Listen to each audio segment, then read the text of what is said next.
Hi, my name is Tony Gray from Angstrom Loudspeakers. We're here at the show in Las Vegas, introducing a couple of new products that we've designed for the audio community. The new AudiogoN series Renaissance.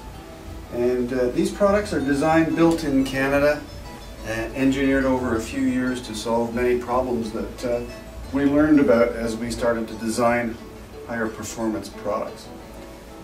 The product itself is made of natural Canadian cherry, and is reinforced internally with Baltic birch and a 3/4 inch MDF baffle. The baffle itself is in excess of 2 inches thick, and what we found was that drivers mounted to a front baffle continue to operate or be energized by the actual movement of the cone even after the electrical energy ceases from the amplifier. And that creates a phenomenon called baffle run-on, and it actually distorts and smears the sound. So our engineers designed a baffling system that is a little unusual in as much as it's two dissimilar materials bonded together with a neoprene injected glue.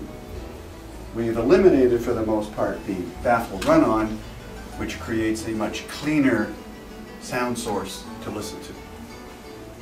Other things we found out about were the fact that when we had woofers in the same boxes, tweeters and mid-range drivers, that the interference of the woofer itself against the performance of the mid-bass and tweeter drivers caused all kinds of interaction and confusion, if you will, and actually smeared the sound because the vibrations internally created by the woofers interfered with the other drivers, even though they're in their own separate enclosures. So what we decided to do was take the woofers out of the box, the principal box if you will, and put them in their own box.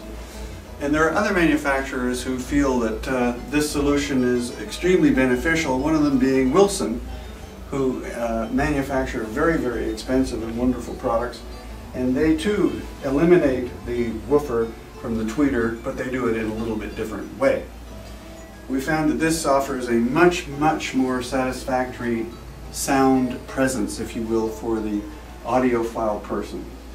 The drivers do not interfere with each other, they actually complement each other, and when coupled with our new crossover, external crossover, we can actually now create a much better soundstage in a room because we can tailor the sound to suit the particular environment.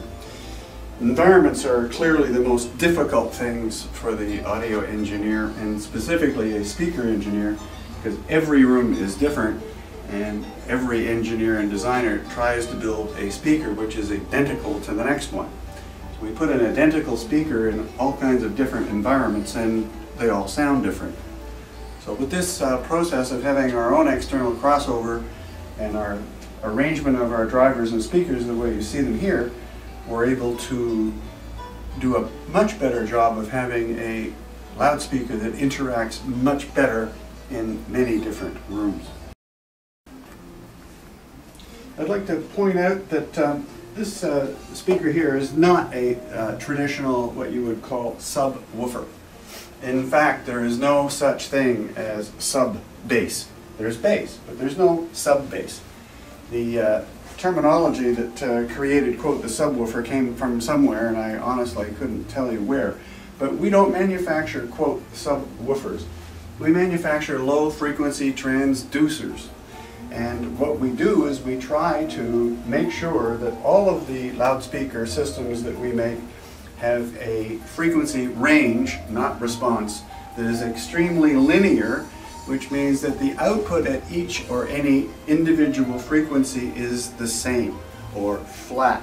So the frequency range of our products we try to make flat.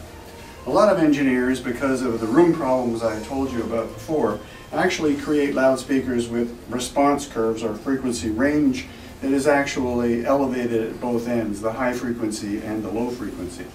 And what this does for the most part is give these speakers that you're listening to with this response curve, when they say it's really flat, a little bit of a bottom end that sounds nice and boomy and it sounds great.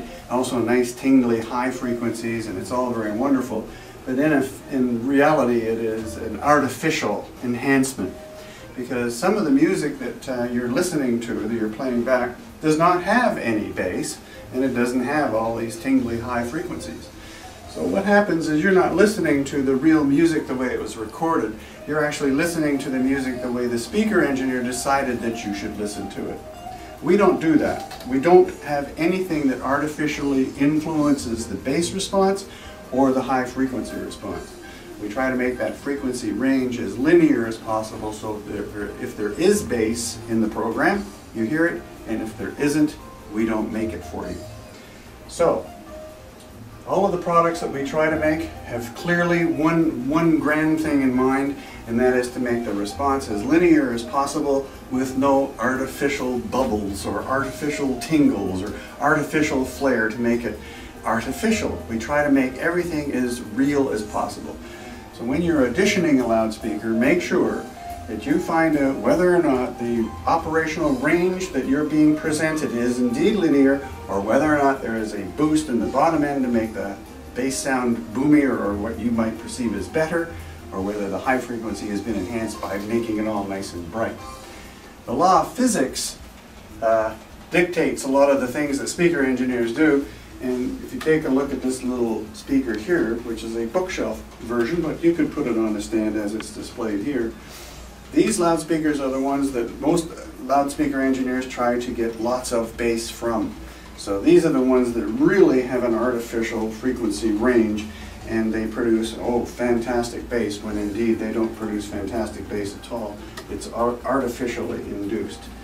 So, when our products are playing back bass, there is really bass there. And if there is no bass, there's no bass played back. Nobody makes the perfect loudspeaker. Nobody. And if they tell you they make the best loudspeaker, then they're not telling you the truth. Angstrom has been in business for over 30 years. And all the time we try to make something better, or an improvement, or like removing a veil from something so that the sound is clearer or better or more articulate or more accurate. We make a variety of products. We make these beautiful Renaissance obligato products.